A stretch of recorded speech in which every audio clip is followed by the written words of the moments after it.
Good morning and welcome to the Weather Desk. I'm Meteorologist Craig Moeller with a look at today's top weather headlines from around the region, across the country. Sometimes we look around the world. Today, we've got to focus a lot on some big weather that occurred right here along the East Coast. As we head into the weekend, we've got you covered on that as well. We are still broadcasting from our live Impact News studios, and we're going to continue to do that. I think, are we going to do that next week as well, Sarah? Maybe another week or so of this? I think so. Yeah, eventually we'll get back to the full studio again, but I kind of like your digs. This is where, Sarah, you produce Live Impact News here on our 13 News Now streaming app. Well, you're here for the Weather Desk, so let's jump into the headlines that we are covering today. And it begins with the East Coast getting hit so hard with storms. I mean, there were tornadoes, there were damaging winds. We had lightning causing major problems, including, unfortunately, a very sad story from Cape Charles. Lightning kills a man on the eastern shore. It also caused a house fire. Another one, a lightning strike caused a house fire in Virginia Beach. We'll talk about that coming up. In addition, we've got kind of a wrap-up of the severe weather up and down the East Coast. Now, tropics, the Atlantic's been quiet for a while, but we're watching two areas with some potential for development in the Atlantic. We'll talk about that. And there's another system threatening Hawaii. So we'll, talk some more about Lala and the recovery from that, but really look ahead to this next system and how folks along the Big Island might be a little uncomfortable with the outlook for this next developing system. We'll show you where it's headed, but I do think it's going to be a little farther to the south, just to give you a little hint on that or a little tease on that upcoming. But that doesn't mean it won't have impacts. I think it will. We'll just talk about what they can expect. In addition to all of that, how about this? Building a fireproof home. One man out in California is taking a shot at it as, they've been dealing with so many wildfires out there. He said, hey, never again, not where I am. Let's go ahead and just build a fireproof home. We'll talk about what goes into doing all of that. We're going to start off, though, by taking a look at the satellite and the radar images, and you can see here over the last 24 hours how things have been rolling along. Again, some really rough weather here in the mid-Atlantic yesterday. Right there, some heavier rains. We had the lightning strikes yesterday afternoon, and a lot of activity up along the eastern shore as well. So we can take a look at some of the storm reports. I'm going to jog this back just a little bit in time here, Sarah. I have this over the last 24 hours, so we can really get into kind of the peak of this as we get into the late afternoon and early evening. You see the concentration there with the map. If you want to go full, we can take a quick look at this, and I'll show you. Look at all these storm reports, numerous reports of gusty, damaging winds. There was reports of tree damage and some other issues with the winds here in Hampton Roads. Again, that very sad situation up on the eastern shore there at Cape Charles. We'll take a look at that. And then, again, areas farther to the north, there was widespread wind, a report of a tornado up there in Delaware. So just a lot going on across the northeast U.S. and the eastern seaboard. So let's start off with this. Again, I'm showing you some of the storm reports. This comes from the last 24 hours. These strong storms, including that tornado, slamming the East Coast from Baltimore to Boston, obviously here in Hampton Roads as well. The system spawned multiple tornadoes, including that one that you just saw there, Atlantic Beach, New York. ABC's Sophie Flay has a look at the damage left behind. Powerful storms slamming the Northeast, from D.C. to Philly to New York, where heavy rain is flooding streets across the city. Drivers left stranded. Water pouring into subway stations. Oh my God, it is spinning around. This is insane. On Long Island, a waterspout coming ashore, hitting 2 beach clubs, damaging or destroying dozens of cabanas. Firefighters digging through the torn apart structures, making sure no one was trapped. The noise was frightening. You could see the wind. It was extremely violent. You look out the window and furniture from cabanas, from the deck area were flying everywhere. Officials say one person suffered a minor head injury. By the grace of luck that a lot of people weren't hurt here. In Summit, New Jersey, lightning reportedly striking the chimney of this home, starting a fire in the attic. I was in bed watching TV, and the next thing I can tell you, the ceiling caved in with sparks with the loud boom. Farther south, a tornado tearing through the city of Dover, Delaware, sending debris flying and leaving behind a trail of destruction. 2 hotels left badly damaged, with pieces of the buildings wrapped around power lines. The severe weather also disrupting air travel, canceling more than 800 flights and delaying more than 7,000. And in Hawaii, residents there are bracing for a tropical depression, only a week after Hurricane Lala battered the state. The system is expected to strengthen as it moves toward the islands, bringing more than a foot of rain to some areas, still cleaning up from Lala. Sophie Flay, ABC News, New York. We'll have more on the tropics and Hawaii coming up in just a bit. I want to focus, though, on a very sad story from the Eastern Shore. I showed you with the storm reports that lightning strike that showed up on the official National Weather Service report list, and unfortunately there was a fatality with this. A man has died after being struck by lightning, and this happened in Cape Charles. The town manager says a couple from Colorado was struck around 3:40 in the afternoon, and the man died after going into cardiac arrest. The woman who was struck was taken to a hospital and is expected to survive. Now, lightning is also to blame for not one, but 2 house fires in Virginia Beach. Check this out. The first happened along Presidential Boulevard and Salina Drive around 5 last night. This is a look at the smoke coming from the home. No one was injured, but 2 adults and their dogs are now without a place to live. The second fire happened on Kingsfield Drive just before 3 this morning. Fortunately, no one was hurt here either. So again, lightning has been a huge issue. I want to talk to you about the severe weather outlook, and we can go to the maps and I'll show you. Basically, a front is settling down through the area. Drier air is coming in behind it. But south of that front, there is still a lot of humidity, and that's where we have our better chances for strong to severe storms later today. Now, we are currently catching a nice break. You can see over my shoulder, we've got a little bit of cloud cover out here, but really no storminess or wet weather right now across the immediate area. There will be the chances for some storms, and you see the flood potential. We're still at a level 2 of 4 right there, meaning some flash flooding is likely. Doesn't mean everybody in that area shaded in yellow will see flash flooding, but it means there's potential within that area for a few storms to develop that could produce these locally heavy downpours. As we take a look, that threat area does include Hampton Roads and most of northeast North Carolina. The exceptions, the area is not under level 2, but under level 1 threat of flash flooding, the lower level. That would be mainland Dare, the Outer Banks, and also Terrell counties. And then back up on the Eastern Shore, Accomack County, also under level 1. Everybody else in the 13 News Now viewing area, Southeast Virginia and Northeast North Carolina, under a level 2 threat. Now, when we talk about the severe storm threat, again, the threat is greater to the south. We just have a marginal risk, or level 1, for southern parts of Virginia Beach, Chesapeake, Suffolk, and areas farther south through northeast North Carolina. Once you get that around Rocky Mountain, Raleigh, back down through Charlotte and into South Carolina, around Columbia, Florence, Augusta, Georgia, you see there is that level 2 threat or slight risk that extends down that way.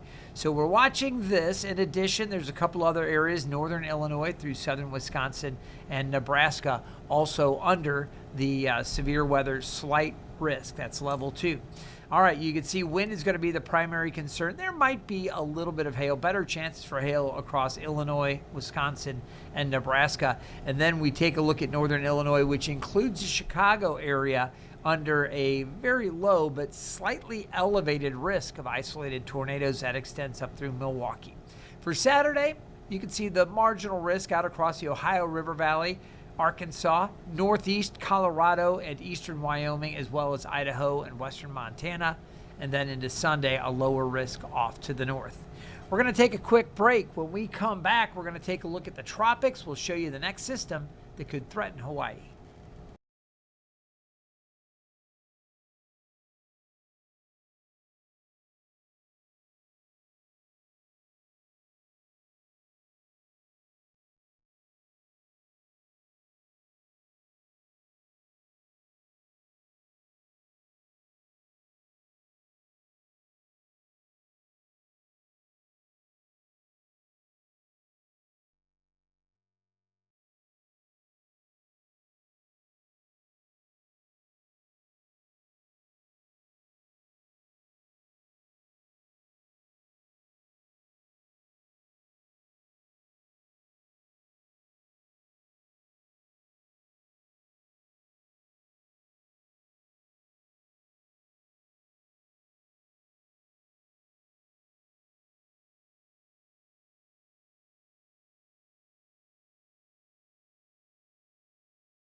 Good morning. Welcome back to the Weather Desk. I'm meteorologist Craig Moeller. I think everybody's getting ready for the weekend. We're excited it's a Friday. I'm not so excited to see a little more activity starting to maybe move a little bit in the Atlantic. It's really not a threat to Hampton Roads, so I'm not stressed over this. But there are two areas, and I'll tell you what, some folks in the northeastern part of the Atlantic, back over towards Portugal and Spain, they may deal with some of this effect with this system to the northeast. That is an area with a 20% chance for development. It's actually been associated with a front, but it may try to take on some characteristics or kind of become a hybrid system as it gets closer to Portugal and southern Spain before reaching that coastal area. That's why the Hurricane Center is monitoring that. Also, southeastern Bermuda, and this is far, far away. There's another area with a low risk of development over the coming week. Again, we've got some systems between us and that, a frontal boundary that just came through. All of that would help steer this thing away from us. I'm not worried about that impacting the East Coast or anything like that. It shouldn't even really get that close to Bermuda, but we will watch it in case things change. I just wanted to update you on that. Now, a little different situation going on here in the Pacific with a developing tropical system. And this is a cyclone that is developing. It's been a depression, and it's just getting better organized now. There is a chance that this thing becomes a tropical storm, and you can see its location not too far from Hawaii. So here's Tropical Depression 2C, okay? 2C, that's the second system in the Central Pacific. That's why it has TD2C. You can see it is forecast to become a tropical storm and pass farther south than Lala did, but close enough to the Big Island where folks there are paying very close attention. The next name on the Central Pacific hurricane list is Moke. All right, that's M-O-K-E, and I believe the pronunciation for the Hawaiian name is Moke. So we'll see if it becomes a tropical storm and takes on that name, but that is the belief right now. You can see the rainfall forecast, even with it being a little farther to the south, as we head through the weekend and into early next week through Monday, 7 a.m., the model's kind of calling for 1 to 2 inches for parts of the Big Island, up to 2 to 4. So we'll see if they get some of that tropical rain extending a little farther out, but it does look like the center will pass farther to the south. Two other areas we're watching over in the eastern Pacific. Neither one of those expected to impact Hawaii, but the folks there in Hawaii obviously a little unsettled with all of the development. They've had a rough go, and most recently with Lala. So residents there still cleaning up from Lala and dealing with that. And Dylan Acheta heard from a couple who lost their home to the storm.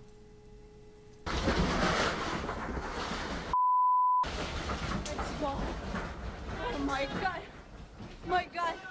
She's inside when the roof lifts up, and I'm walking upstairs watching the roof go over like a wave, like a barrel in a surfer. There's no words to express what it is. Not much was salvageable in the home of Joe Ashley and his longtime girlfriend, Marywell Branch. It was literally popping up and down and just like the house was breathing. When the roof ripped off, they frantically fled to a friend's house nearby. We're freaking out. Let's go! She's grabbing everything. We're trying to get the dog together and just make our way out of the house. Shards of their roof pierced a neighbor's home, but thankfully they were uninjured. When the roof came up and everything picked up, all of a sudden then everything dropped. And it was like a calm, because it's no longer sucking air through the house, it's going over the walls, and it was just eerie calm right after it happened. Now, despite their home being a near total loss, they say they are grateful they weren't badly injured. Joe also shared his concern for communities that were hit even harder. The people that died in Alehu, I mean, the cemetery, there's a lot worse off than us. Joe also runs a coffee farm in Upper Pahala. He went there Wednesday for the first time since the storm to inspect the damage and is grateful his crops and his loved ones survived. Every one of us walked out, even the dogs, without a scratch, and we're grateful for that. I mean, it could have been much worse. They're staying at a friend's home in the meantime. He says rebuilding and dealing with insurance is already proving to be a strenuous process. And he's already concerned for the next round of potential bad weather to roll through. A GoFundMe has been set up to help with repairs. Dylan Acheta, Hawaii News Now. So we'll continue to watch all of this and see how things play out with that next system, that tropical depression 2C. Right now, again, it looks like it's going to stay a little farther south of the Big Island. But folks there watching and at least a little concerned, as they do need to continue watching. And we're still, just moving towards the peak of the seasons. We're not even there yet. All right, we're going to take a quick break. When we come back, a guy out in California building a fireproof home. We'll talk about it.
Welcome back.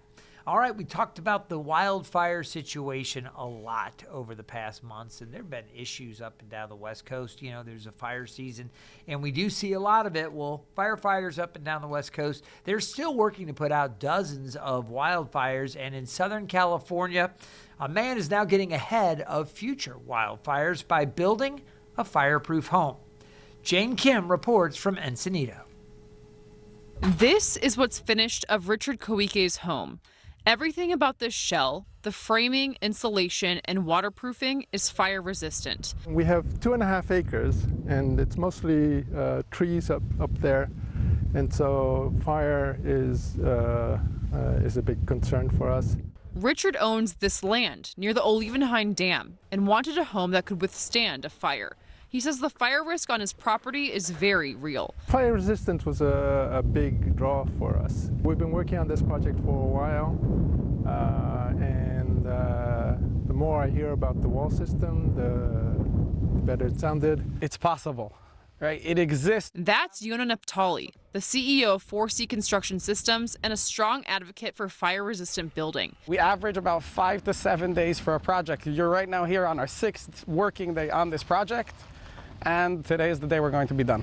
In a few days, windows will be installed and a roofer, electrician, and plumber will bring the house to completion. Yona says the factory-made materials keep costs down. This is made on a conveyor. It's repetitive blocks. We're able to add in those materials, and those materials are things that the homeowner will keep. They stay with the project, but at no added substantial cost, if any. And for Richard, he has comfort knowing this home is built with fire-resistant materials. In Escondido, Jane Kim, ABC 10 News. Well, we certainly wish him good luck going forward with the wildfire season. Sounds like an interesting, plan there, and hopefully that works, and they'll continue to see maybe more construction that is fire resistant. All right, we're going to take a quick break, and as we come back on the other side, we're going to look ahead in more detail to your upcoming weekend. I'll have some travel news for you if you're going to be traveling across the region, and we'll talk about more rain. Stay tuned.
Welcome back to the Weather Desk. Let's talk about the upcoming weekend for Hampton Roads and across the Mid-Atlantic. What you're going to see, again, temperatures finally a bit cooler, and it looks like our pattern's kind of flipping. Look at how hot August has been. We've had all these days above average. You see shaded in red, 95 for a high yesterday. We did pick up just under half an inch of rain at the airport. There were some even heavier amounts across other parts of Hampton Roads. A front has pushed into the region. It's slowing down now. It's going to kind of stall out. Look at what the dew points have done. Yesterday and even early this morning, we had dew points in the 70s, low to mid 70s. Now we have dew points in the upper 60s. That's at Norfolk International. Across the region, upper 50s to low 60s from D.C. to Charlottesville. That air so much more comfortable, much, much nicer up that way. Down south, though, you look at New Bern and areas down to the south over towards Charlotte and Hatteras. You've got dew points there in the low to mid 70s. Fayetteville, these areas still very soupy with the high humidity. We are seeing more areas in the 60s, so it is a little more comfortable here. Still some 70s across northeast North Carolina. Right now, some clouds out there with our live sky view. That is from the Thompson Creek Window Company and the Jordan Bridge. As we check in at the airport, 75 degrees, and the winds have come around to the north from most of the region this morning. Down across North Carolina, different situation, still warm and still south and southwest winds. All right, our temperatures right now are in the mid 70s, mid to upper 70s. As we head into the weekend, temperatures are going to be back around 84 for Saturday. There'll be a chance for some isolated to scattered showers and storms on Saturday, and on Sunday should be drier, should see more sunshine, but there's still isolated storms potentially. If you're going up to D.C., you can expect temperatures upper 70s to low and mid 80s. It will be more comfortable up there. Back towards Charlottesville, chances for some wet weather Saturday. It looks like it's going to be a pretty good weekend in Roanoke, down towards Raleigh. Warmer there, and down at the Outer Banks, southern Outer Banks. Keep an eye on the radar. Showers or storms possible Saturday and Sunday. All right, today, temperatures low 80s. I mentioned so much less humidity and so much cooler than yesterday. But that being said, I think as we get into the evening, there will be a chance for some isolated to scattered showers and storms. I really want to show you our futurecast because I think this does a good job of really depicting how things play out. So let's take this full, Sarah. You can see how those storms develop down to the southwest during the late afternoon and get into the early evening. We could see some scattered showers or a few thunderstorms here as well. Heavy rain potentially overnight tonight and early Saturday morning. By sunrise Saturday, many areas starting to dry out, but still some isolated to scattered wet weather out there to the west. I think some potential storms later Saturday afternoon. You see it there at 4:30 across the region. Some more showers and storms Saturday evening. By Sunday, we start to dry it back out. At the beaches today, temperatures upper 70s to near 80, a mix of clouds and sunshine. Again, late afternoon or evening shower storm, not out of the question, but things, again, a lot rougher overnight with those heavier storms coming through. Temperatures today, low 80s across the south side. To the north, we'll see upper 70s to low 80s, and in North Carolina, more of the same, those temperatures in the low to mid 80s. Chances for storms late today and tonight, and again, Saturday afternoon, scattered wet weather, isolated showers or storms potentially on Sunday, but we should get some more sunshine. Beautiful Monday for the first day of school as kids head back to classes, mostly sunny, and we'll see nice conditions on Tuesday, more wet weather in the middle of next week. Hope you enjoyed it. Have a great weekend. We'll see you next time.